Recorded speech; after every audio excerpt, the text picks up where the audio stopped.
Welcome. I'm going to try to describe how I mount a steer skin on Bongo Macho. This particular skin is around 1 millimeters thick. What I'm doing is grabbing it all together. I usually put the crown in the crease of my elbow just so I can have easy access to it. I'm not worried about getting all the folds out of it. At the moment, I'll do that in just a little bit. I'm just trying to get a basic fit.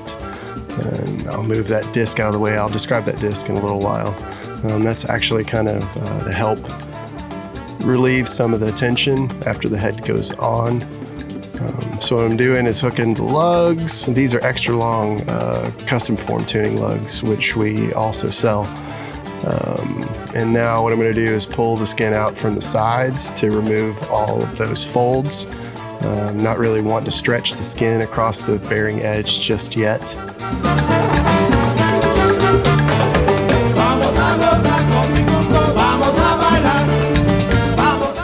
Now what I'm doing is centering the shell inside the crown to make sure it's, equidistant all the way around.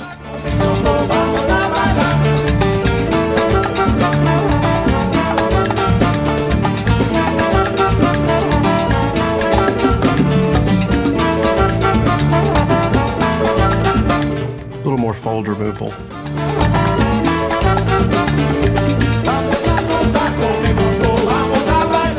Now I'm going to use the drill with a 1/2 inch.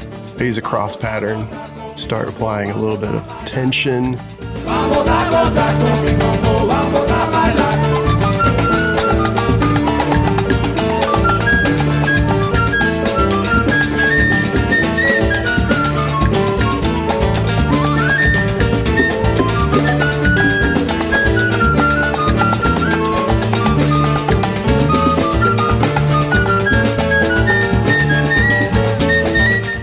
I'm using my finger on the other side to kind of gauge where the crown is in relationship to the bearing edge.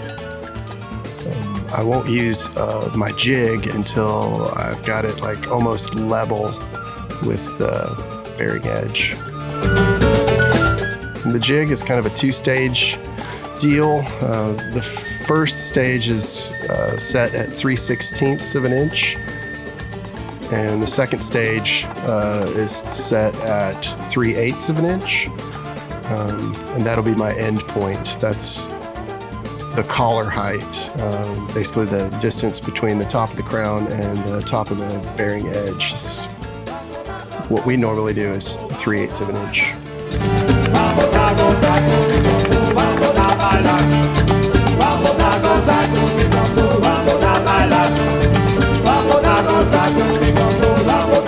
The jig is neat because it allows me to have the same distance between the top of the crown and the bearing edge all the way around the drum, which keeps everything evenly tensioned.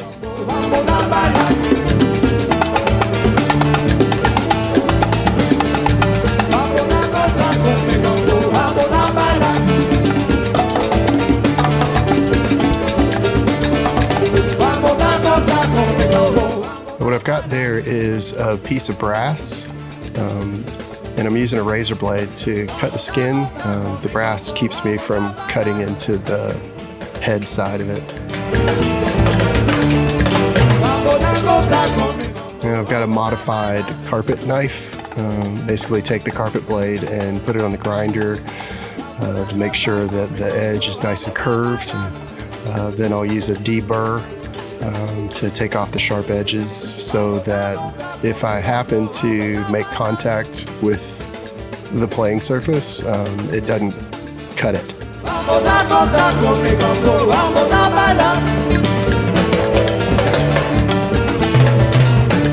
Now I'm just going to go back and make sure that my neck height is 3/16 to begin. Over the course of like a 2-day drying period, I'll give quarter turns to the lugs to make sure that I end up with 3/8 of an inch.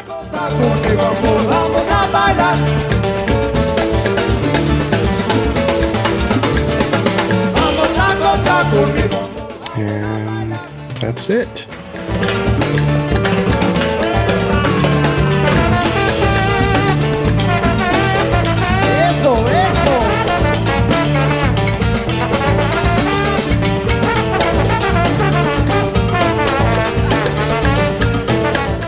So here's my little wooden disc that just allows me to put a little less tension on the head when I'm mounting it. There's my jig.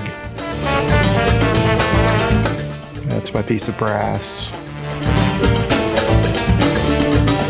Razor blade. Carpet knife.